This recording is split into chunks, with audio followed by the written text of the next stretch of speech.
Daniel Rab. So I would like to shed more light on the biography of our speaker for tonight.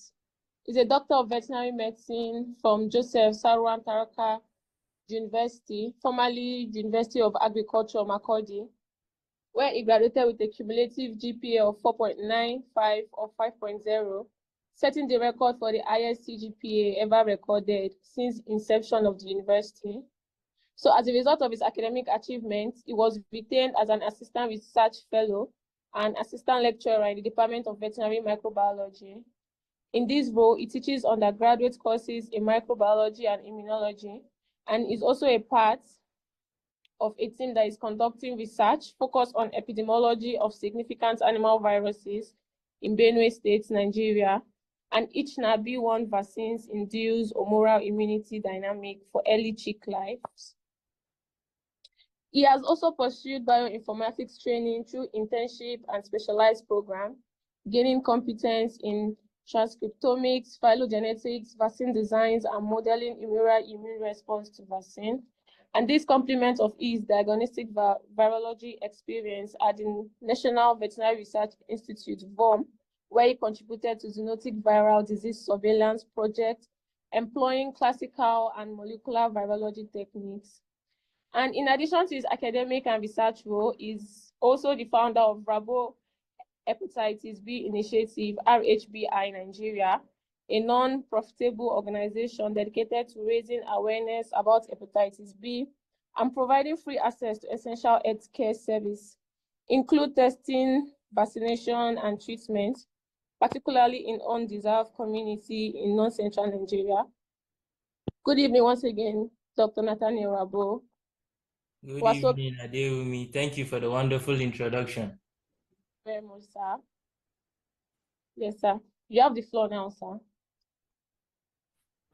Okay, first, I really want to apologize for joining late. I didn't get the link on time. So I hope my apology has been accepted. It has been, sir. We're so glad to have you here, sir. All right. So I really want to thank the leadership of Konekt for this opportunity. I don't take it for granted. And then I want to thank the organizers of this Champions webinar and the moderator and all those that are online this night. I do hope that the time you've sacrificed to be here, you're going to get value for it. So I think the next will be to share what I have.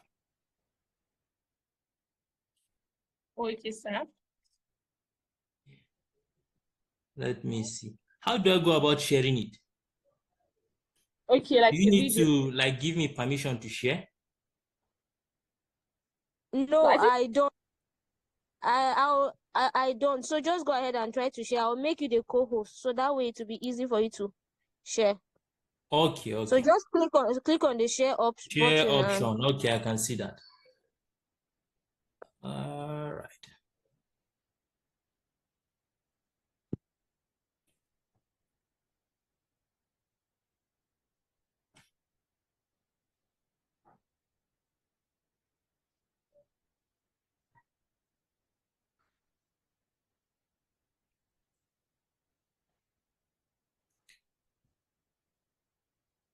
Is my slide visible?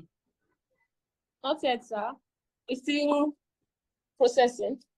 Okay.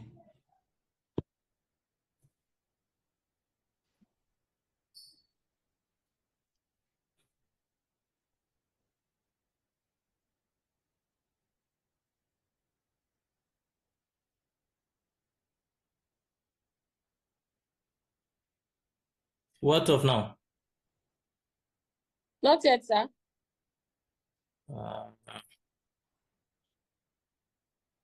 Okay, yes, now we can see. Okay. Sir.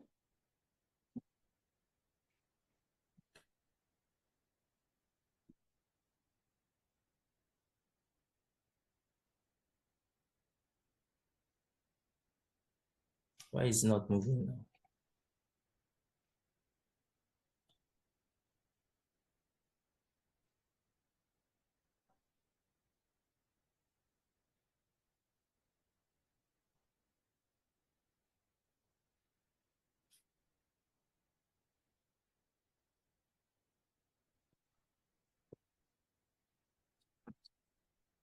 I'm seeing a pop-up here that the application is not responding. Please let me cancel and try again. Okay, sir. Sir, we can see it already. Yes, but it's not moving from my end. Okay, all right, try again. Okay.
Hmm. Hello. Hello, Adewumi. Dr. Rabu is here already. Okay, but I cannot hear him. Is he talking already? No. Okay. Have you gone with the introduction? He was trying to project his slides, but it was showing application not responding on his part, and he said he was going to restart it, and I haven't heard from him since then. Okay. Let me try reaching out to him again. Apologies to everyone, please. We're so sorry, please.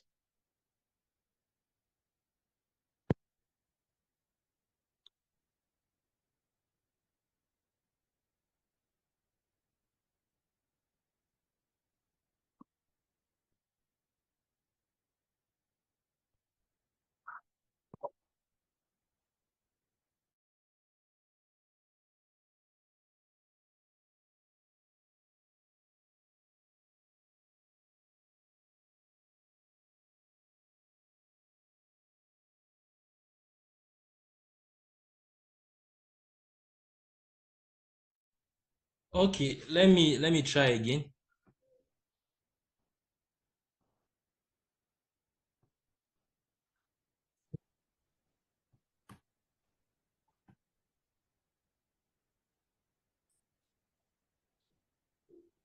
I don't know if it's clear now. Yes, sir, it's clear. We can Yes, see sir, it. it's very clear. All right, that's nice. So sorry again for the delay.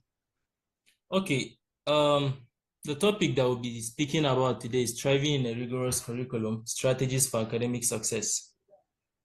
Just like the moderator said, my name is Nathaniel Rabo, and I lecture with the Department of Veterinary Microbiology, College of Veterinary Medicine, here at Joseph Sawan Taka University, Makurdi.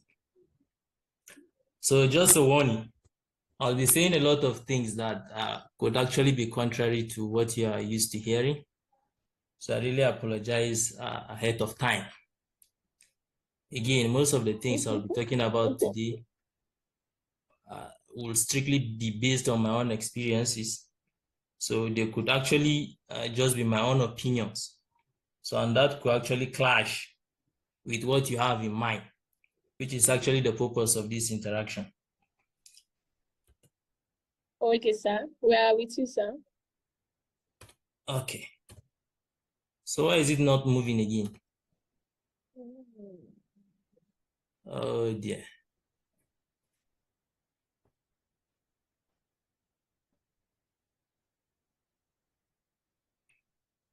Slide control. Yes, sir, it's on the next slide now. Okay, good. So the first slide will be talking about what makes a curriculum rigorous. So basically a curriculum that is rigorous is just a curriculum that is demanding. You know, it has a lot of things that needs to be covered. It's not an easy curriculum. So here are the features of what someone can actually consider as a rigorous curriculum. First, there's heavy workload. Then there are challenging concepts that you need to understand.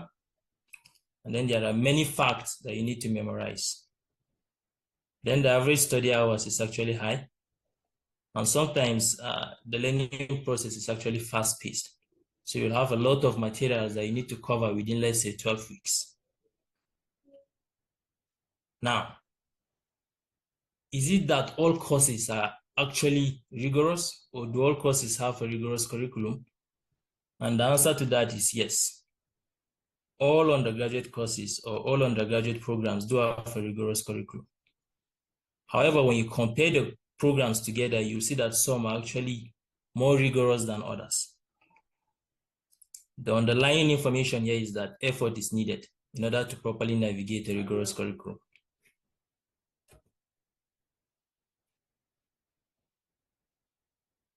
The next slide. Is it visible? The next slide, is it visible? No, sir. Oh dear.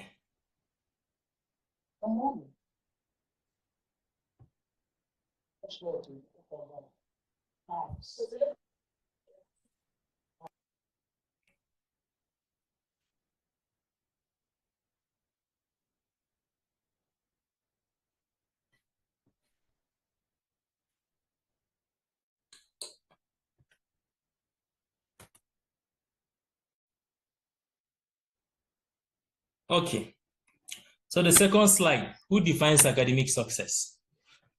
You see, each and every person, there's a possibility that each and every one of us here will actually have his or her own definition of what academic success is.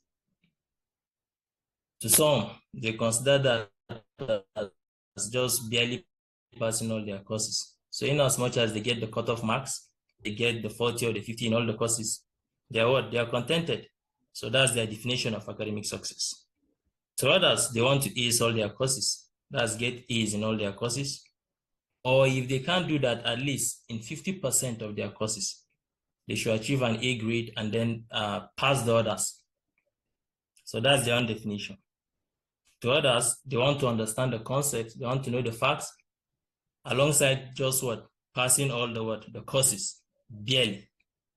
And then to others, they want to understand the concept, to know the facts, and then to what?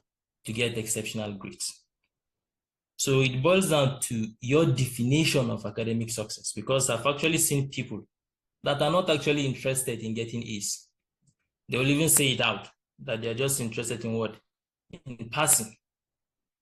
I'm sure I've come across people like that too. So they've defined their own success. You that you are here, I'm sure you are not comfortable with just passing courses at the C level. You want more. So your definition of academic success will differ from theirs. For the purpose of this presentation, since all of us are online for this presentation, I want to assume that our definition of academic success will be option what? It will be option D.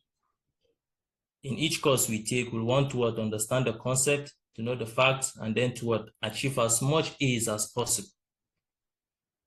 Now, if that's our own definition of academic success for this presentation, we are then going to consider strategies that will help us to achieve that.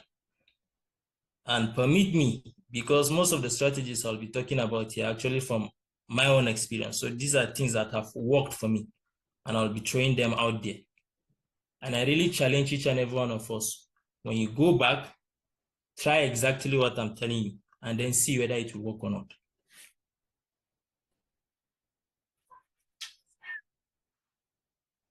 Now, strategies for academic success. There's a preliminary phase, or the phase of laying the foundation. If you want to succeed academically, if you want to achieve as much A's as possible, and then actually understand the concept in each course and know the facts, the first thing you need to do is to identify people that are actually doing well in your program. So the first point here is identify role models who have achieved what you aim for. So whatever it is you want to achieve, there are people in that your department, in that your college, that mirror that exactly. So your first job, or the first thing you need to do, is to identify those people, meet them, introduce yourself, and establish a connection. Once you do that, you need to start making some inquiries. You need to start asking them about their study techniques. Because the difference between someone that is actually achieving exceptional grade and someone that is failing boils down to a lot of things. And one of those things is the study techniques employed. So you need to start asking them about, sir, ma, how do you go about studying? How long do you study? What is your preferred location for study? Things like that, and many other similar questions. Even going ahead to ask them for past materials and their extracurriculars. Once you gather all this information, the next thing you need to do is to observe if they practice what they preach, so that someone doesn't deceive you, right? So if they say, okay, I read for 10 hours, for example, or 12 hours, create time to observe whether they actually read for those number of hours. If they say I read for 4 hours, 6 hours, create time to see whether they do that. If they say this is how I study, okay, I ensure that I read my materials a minimum of 3 times before a test or exams. Observe them and see whether they do that. Once you've done that and you see that, okay, this person is actually practicing what they say they are doing, the next is to identify the best fit for you. So you're not just going to meet a single person. You're going to meet, let's say, 2 or 3 people that mirror what you want to achieve. Ask them all these questions, make your own inquiry, and then come up with the best fit for you. Once you come up with that fit for you, the next thing you need to do is to try and execute it.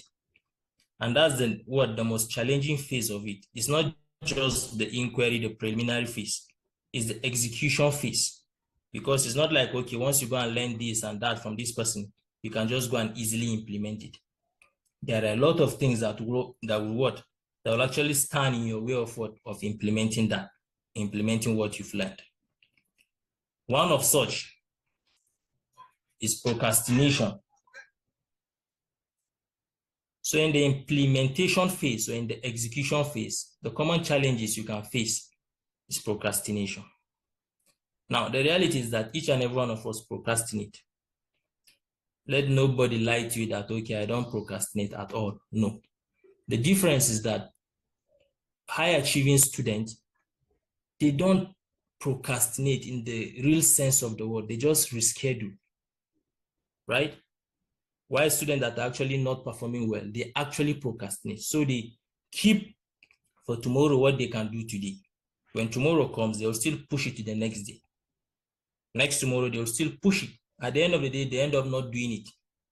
But a student that is actually high achieving, if because of some reasons he's unable or she's unable to do something that she's supposed to do today, if she keeps it, or if the person keeps it for tomorrow, they will ensure that they do that thing tomorrow. So here are my tips to avoid procrastination or to manage procrastination better. First, never leave the important for the urgent. What do I mean by that? You see, as a student, let's say you've scheduled that you are going to read course A this night, 2 hours reading. Then all of a sudden your course rep comes to the class and now say, tomorrow we are going to take a test by 2 o'clock in the afternoon. What most students will do is to leave what they've scheduled already and to start preparing for the test. Personally, I don't do that. If I've scheduled to read a course for 2 hours today, it doesn't matter what in quote the urgent is. I will ensure that I'm done with studying that material for that 2 hours before I start preparing for that test. So it has helped me a lot. Never leave the important for the urgent. The next is, you shouldn't postpone for tomorrow what you can do today. Anything that you can do today, there's no need to keep it for tomorrow, because tomorrow too will come with its area of activities that you need to accomplish. So anything you're able to do today, do it, and then tomorrow will come with its own problem. The next issue is the issue of time management. First, I want to let us know that the first thing that brought you to the university or to that college that you're in now is your books. So have that at the back of your mind. Whatever it is that is taking your time, you need to find a way of managing it so that it doesn't interfere with your study period. How do you go about that? You break down your tasks, use calendars, and ensure that you stick to what you've planned. Now, my study strategies, or the study strategies that I will recommend for each and every one of us online today, is to start early. And that's the reality. Most of our failures comes about due to our how will I put it? We overestimate our strength.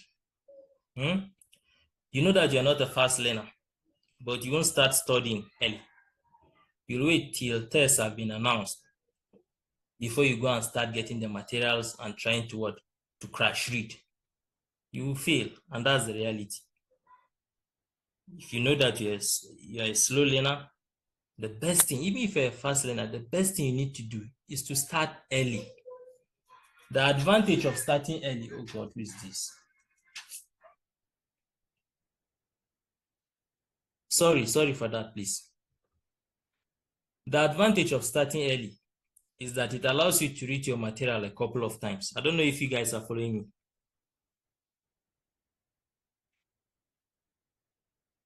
Hello, Adeumi? Yes, sir, we are following. Okay. So the advantage of starting early is that it allows you to read your materials a couple of times. Personally, I read my materials about 3 times before a test. And I have a reason for that. You know, they say the secret to mastery is repetition. The secret to mastery is repetition. So the more you read your materials, the more it actually sticks. The first read should just be you skimming through. And you can do that as fast as possible. The second read is to pay attention to the details. And the third read is to use deep study and reinforcement. Now, the next thing you need to have at the back of your mind is that you are not a machine. So it's not like you can actually read for long and understand what you are reading. Which is why it's important to take intermittent breaks during study session. Personally, what I do is this. If I've scheduled for today that I'm going to study for 3 hours, I don't study for more than an hour at a stretch. So after 45 minutes study or 1 hour study, I can decide to take 10 minutes break. And during that 10 minutes, you will see me doing things that are not related to studying.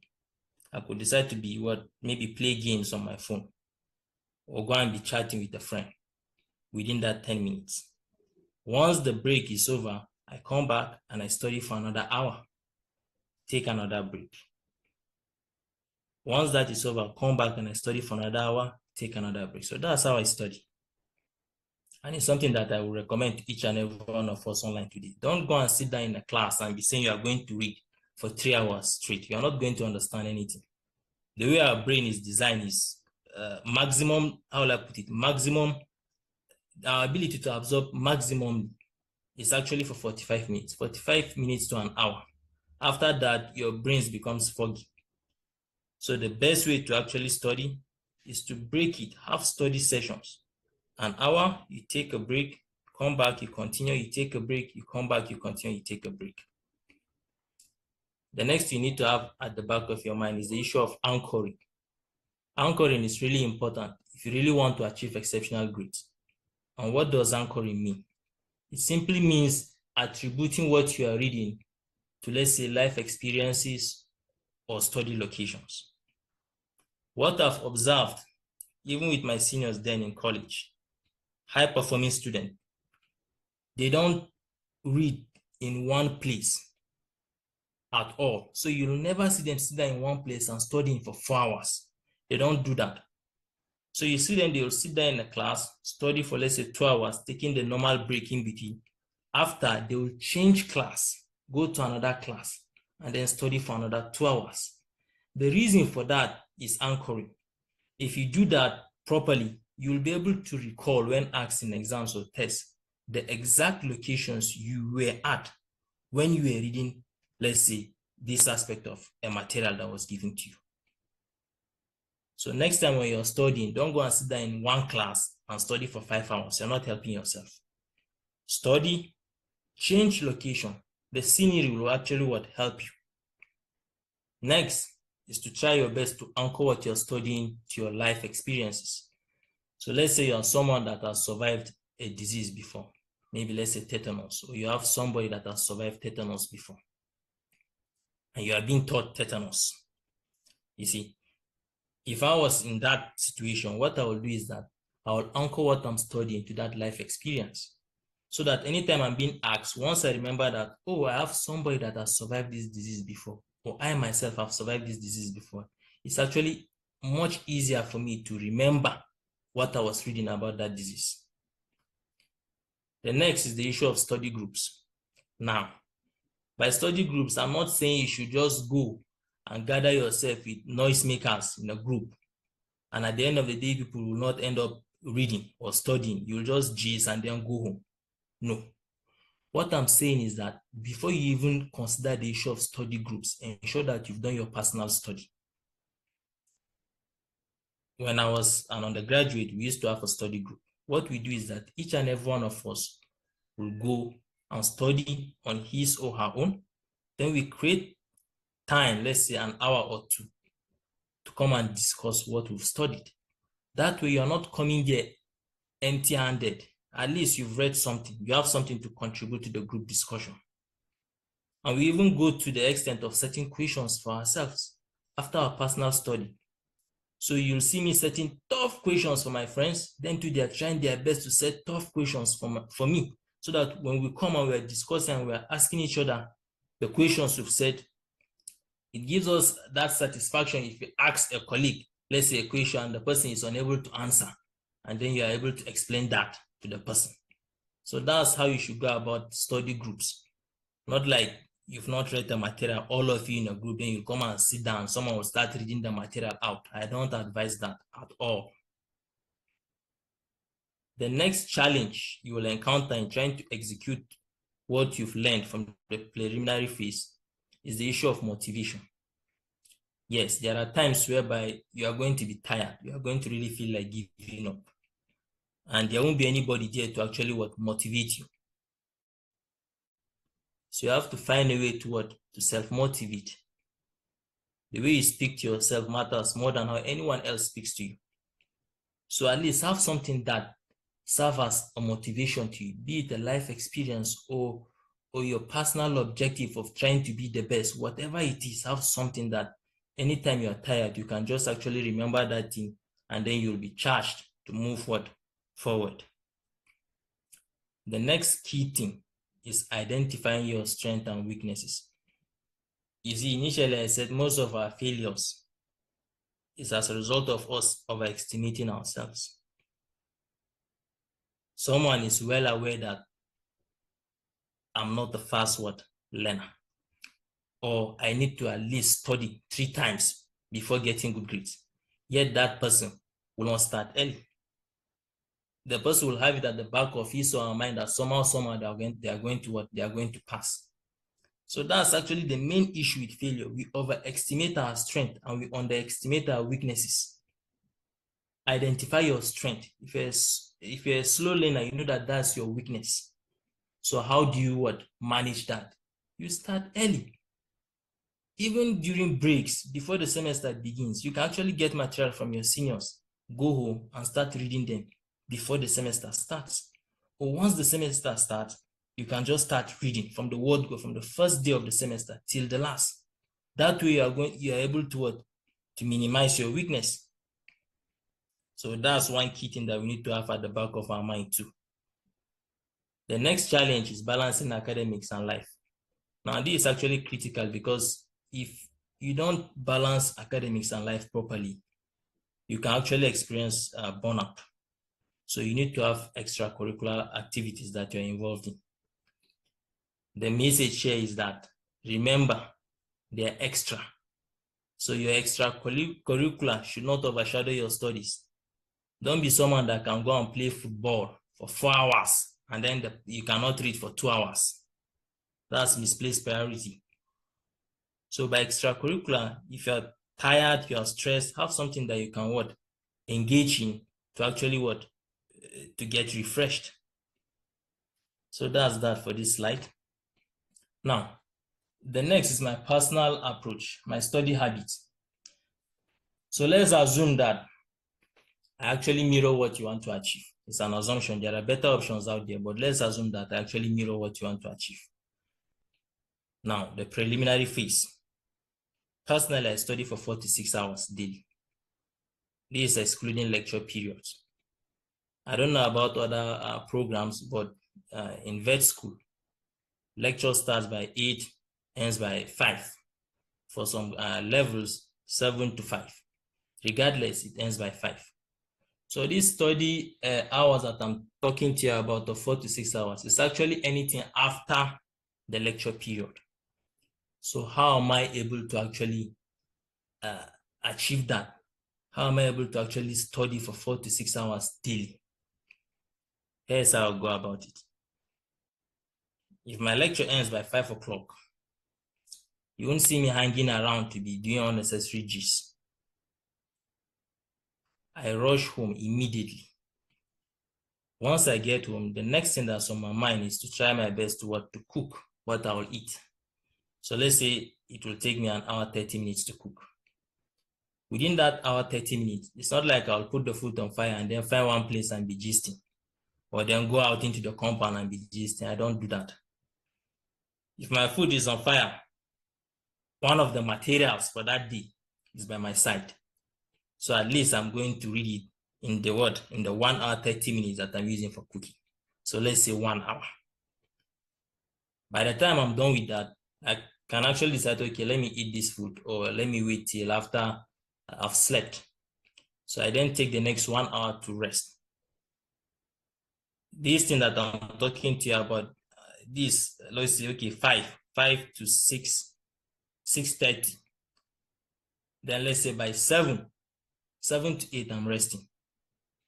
By 8:30, or let's say max 9, I'm already in class and I've already eaten and I'm in class ready to continue my studies.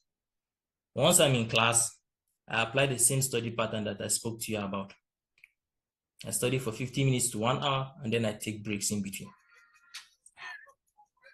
Sorry for that. And then I take breaks in between. So I continue my study an hour, take a break, come back, continue an hour, take a break. The next concern will be, when do I start studying for a semester? Actually, I start studying during the break of the previous, let's say the break of a semester that has come to an end. Before going home, I will get the materials of the coming semester from my seniors. So when I go home, I'll actually start studying those materials ahead of time. And once school resumes, from the first day of resumption, whether lectures has started seriously or not, Once school resumes, from that first day of resumption, I continue my study. So that's what you should also be planning on doing. If you are going home for the break, get materials from your seniors. Study them ahead of time. When you are back, school resumes, first day, continue your study. Now, am I a fast learner? From the word go, I was not a fast learner. In fact, I was not always like this. I was not academically good from the word go. Let me even tell you people a short story. The first WAEC I took, I failed mathematics. I got an F9 in mathematics, D7 in physics, E8 in economics. The first jam I took, I actually failed too. I didn't get the 180 cutoff, you see. So it's actually as a result of what? Daily learning that I was able to actually perfect the act of study. And then now, when people see me, they'll say, oh, this person is doing this person is doing that. But it was not always like that. So initially, I was not a fast learner. However, now I am, because I've been able to fine-tune the different study techniques that I've learned from mentors to fit my own objectives. Do I study in one location? I don't. People that know me closely, they can attest to that. I don't study in one location. In fact, I prefer studying in the class of my seniors. So I'll go there, I start, maybe study for 2 hours, and then I change location, continue. That way, I'm able to anchor whatever it is I'm reading with the different locations, and it helps in recall during tests or exams.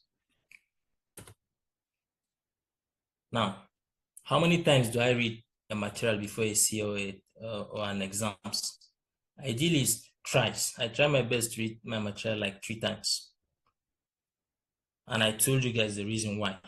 The secret to mastery is in repetition. There is no way you'll just read the material once and expect to go and get an A. That's you overestimating your strength. It's almost impossible to do that. So the best way to actually achieve an A grade is to ensure that you've studied that material again and again, again and again. It's not actually easy, but once you start early and you're committed, it's actually possible. I know some of you are thinking now, okay, if I'm reading a material 3 times before a test or an exams, am I able to cover all the materials? Let's say in veterinary medicine now, with bulky materials for the courses.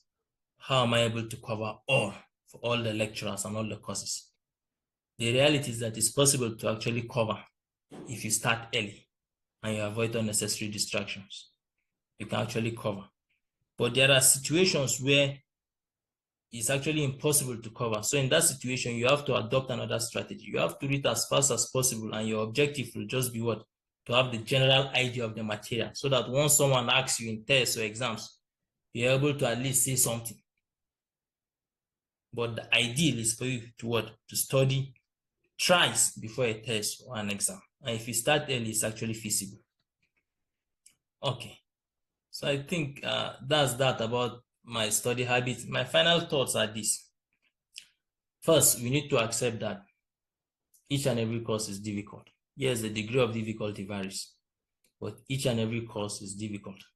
It's demanding, it's rigorous. With that being said, it means that we need to put in some level of effort in order to achieve a decent grade. Secondly, we need to actually define our success. Don't be that person that is comfortable with just getting the cutoff. No. Be that person that is interested in understanding the concept, knowing the facts, and then getting as much A's as possible in as much as your course is concerned. After that, the next is the preliminary stage. Identify mentors, people that you can actually run to at any time to seek for advice. Once you do that, you'll be able to narrow the different study strategies to fit your own self. And with that, you try your best to implement and see if it is a fit for you. Because what may actually work for A, if you try it could actually not work for you. So each of the study strategies from the different mentors, you have to select the one that actually fits you. And once that is done, you stick to it. the underlying thing is that if you are committed, you'll be able to achieve what you want to achieve. Nobody should lie to you that people that are achieving exceptional grades, maybe they are using some form of power somewhere. No, there's nothing like that.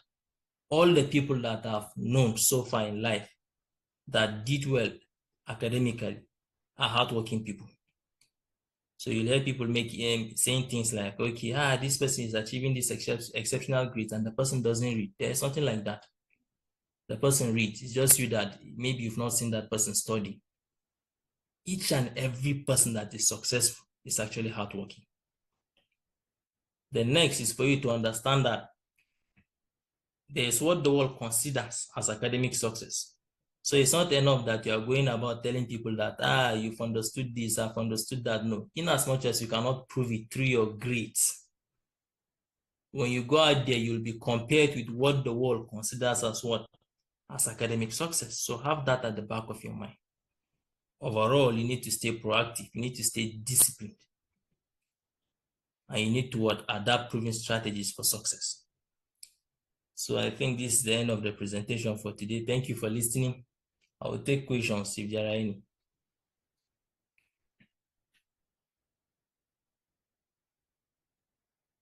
Okay, sir. Thank you so much, Dr. Abu. Thank you so much for this amazing session. So please, you Thank can you. ask your questions. Yes, sir. Thank you so much, sir. I can go ahead and stop the sharing. Yes, sir. You can, sir. Okay. Questions, please. You can send it in as a chat. I will read it out, or you could just unmute and ask by yourself.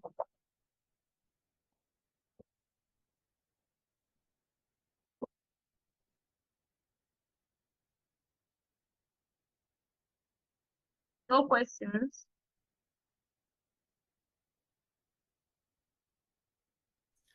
Please, if you have question, go ahead and ask.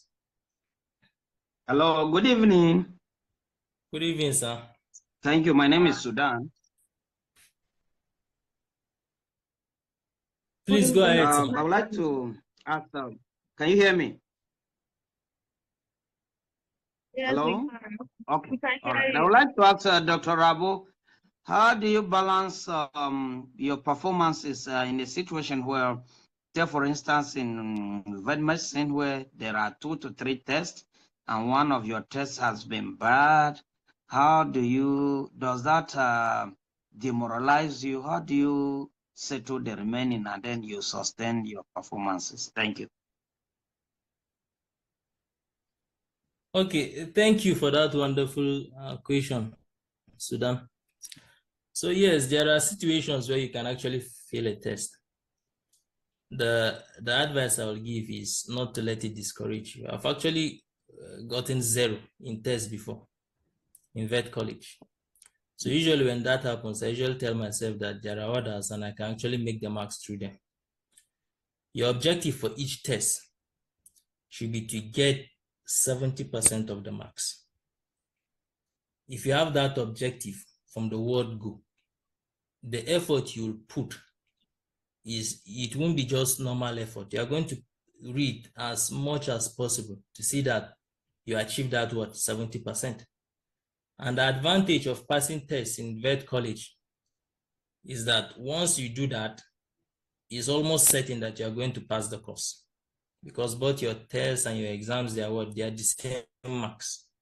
So yes, there are situations where you can actually fail a lecturer's part, but then there are others too. The good thing about vet college is that it's not a single lecturer that is taking the course. So you can have, let's say, anything 3, 4, 5, 6, even 7 lecturers taking the course. So if you fail a lecturer's part, you can actually make up for the marks from others if you put in the effort.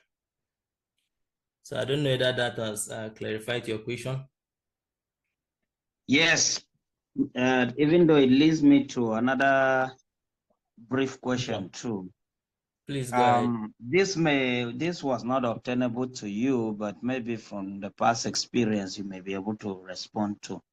We have situations whereby a student is underperforming, and do realize along the way that, look, I can make change, and he or she begins to sit up, but then damages begin to come. Take, for instance, somebody is in 400 level, and he or she found out that they have about 5 to 6 carryover, but the person is well determined, but then the damage has been done. The courses are cut across levels. How can such a person sit up so that he or she will be able to cope? Because and then can such a person be also be able to come to a level of excellency to perform maybe even up to a level of first class? I've only experienced that one. Unfortunately, I was celebrating him today. A friend is someone you know who was on the probation in vet, and I kept encouraging him as a brother and a friend. And today he's even done, and he's a vet doctor. Today he was even in convocation, to the glory of God. Thank you. Okay, so if I get the question correctly, sir, you're asking, let's say someone has not been performing well from previous years, maybe have about 6 carryovers across the different levels, and now the person is ready to sit down. Yes.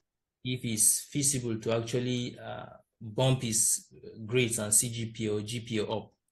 That's right. Yes, it's quite possible. And the way to go about it is that you need to accept reality. You see, if I was in that situation and I have about 6 carryovers, spanning, let's say, 200 and 300 level, and now I'm in 400 level,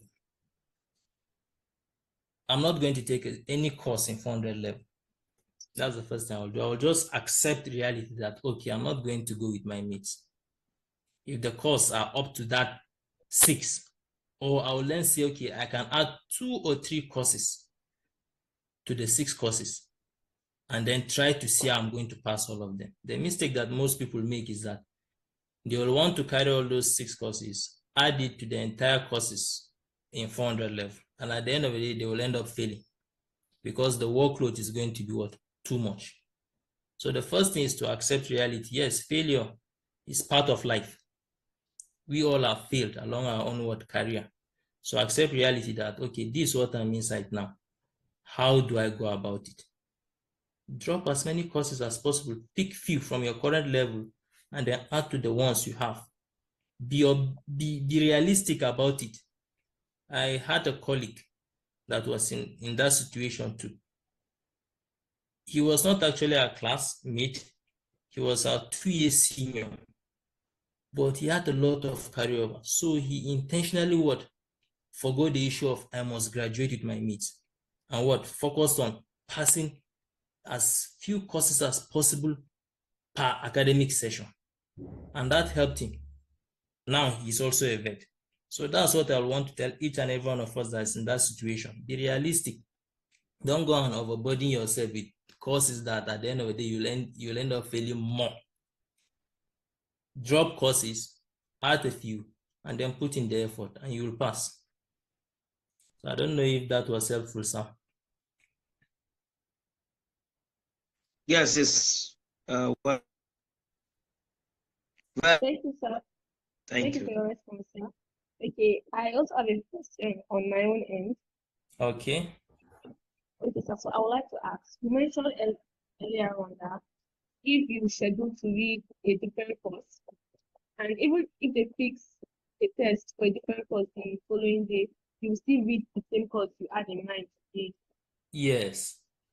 Okay, so I'm just wondering, like, how do you man over the odds that it works? Because there are times I would have planned to read a different course, and because I have the test, and like maybe they just got the course because of the lecturers that will take the course on that day, and they want their test the next day.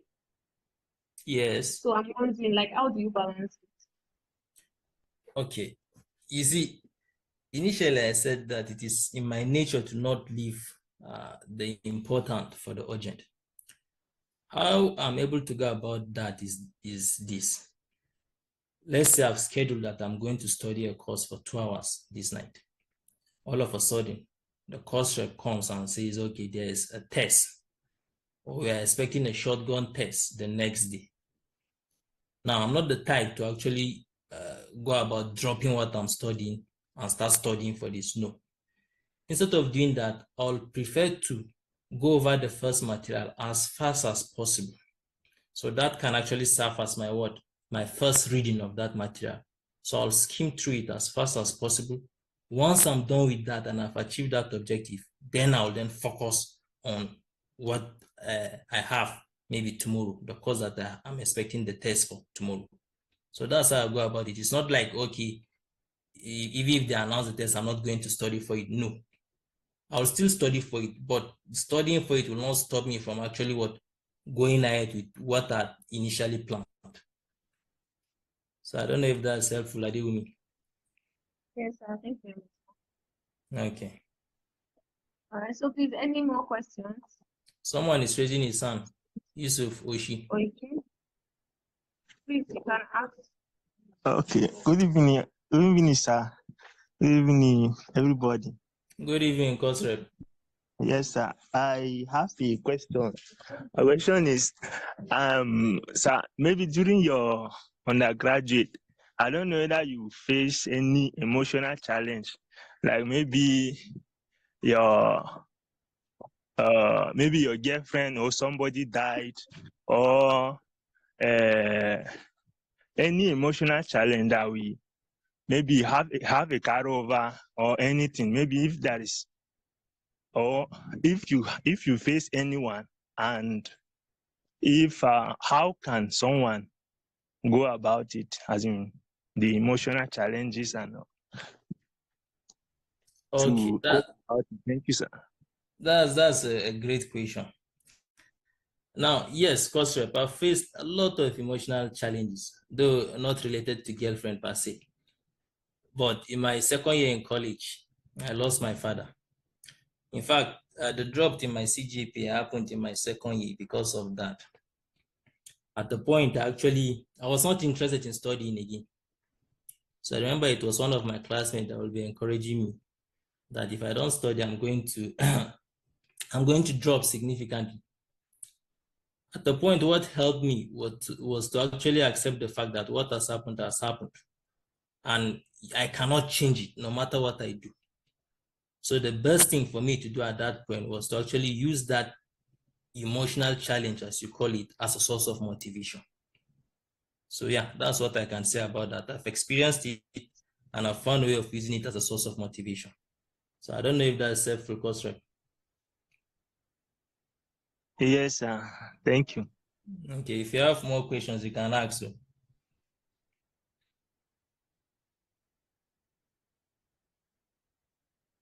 Hello. Good evening, sir. Hello. I hope you can hear me. Kosrep, I can hear you clearly. Please go ahead. My second question is, like sometimes, there is this issue of fear. Yes. Fear also can cause somebody to maybe have an issue in a course. The one example is maybe a lecturer is giving shotgun every day, and there's a series of tests that week again, and that fear sometimes maybe fear may enter in the student, that they may have a fear that they may fail the shotgun, and or just like that, maybe because of the shotgun or any other thing, the fear may enter the student. I don't know how can students overcome their fears and then face the reality. Thank you, sir. Well, the issue of fear, is a complex question, but here's what I will say about that. You see, fear, someone said sometimes back that is false evidence appearing real, right? And the issue of what are you even afraid of in the first place? You're afraid of shotguns? Consider that as, oh, sorry about that. Consider shotguns as normal part of the struggle. Once you have that at the back of your mind, if you couple it with preparation, absolute preparation, fear will leave you. Most times, for me, Anytime I'm afraid, it means that I've not prepared well. That's it. Anytime I see that, okay, I'm afraid of something, then I've not prepared well. When you start early course prep, when you read your materials ahead of time, after every lecture day, you try your best to skim through what was done. You won't be afraid. Yes, the shotguns will come. You may not actually get, let's say in the shotguns, let's say A's, or let's say anything 70 and above, but you are going to pass it. And the reality is that, like in College of Vet, most times it's not the shotgun that is being used, though it can be added to the main test, but most times it's the main test.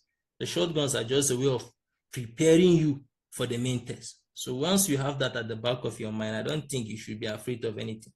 Prepare to the best of your ability and know that, okay, these shotguns that they're giving every day is a way of helping me. So I don't know if that's helpful, Kosre. Yes, sir. Thank you, sir. You're welcome.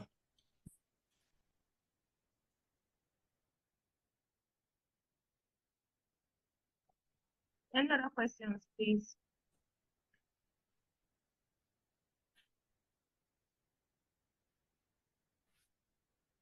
Questions?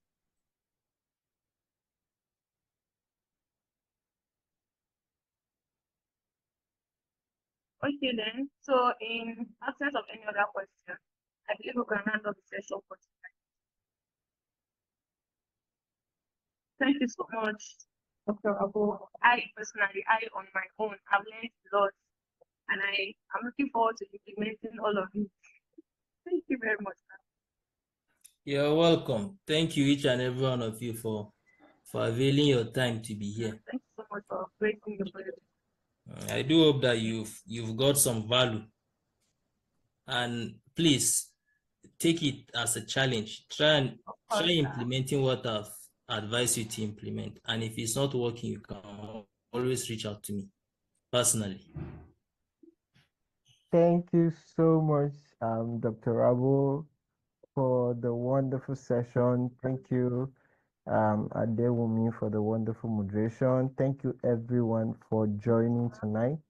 We once again apologize for the delay. We had a lot of hitches before starting. Regardless, you've been on the call, and we hope you've enjoyed the session and learned a lot of new things. Thank you so much, Dr. Raban. Congratulations. Um, so today, hello, can you hear me? I can hear you, Doc. Okay. So thank you very much, everyone. So if you are not following Vet Connect on our platform, please do well to follow Vet Connect. This is to everyone who has joined the call. Do well to follow Vet Connect on all our social media handles. And you can consider joining the Vet Connect Champions Program, which is for veterinary students or students that are in any animal related field. What we do at the Vet Connect Champions Program is to see how we are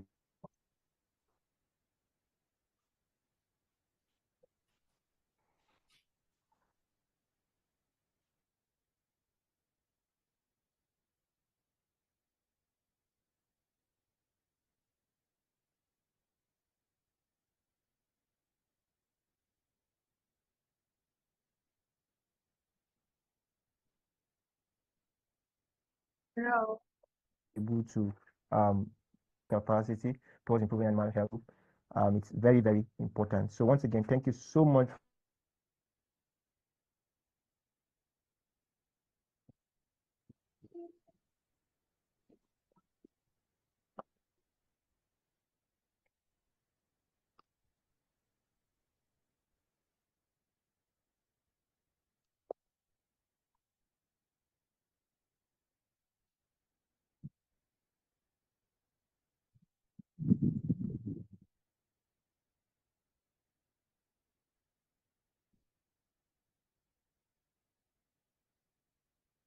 for joining tonight, and we look forward to webinar. Thank you. Thank you so much, sir.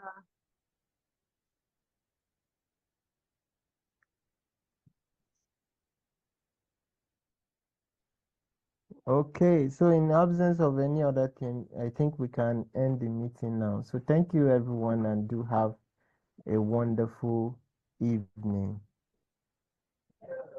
Thank you, sir. Yes, sir. Good night, everyone. Bye.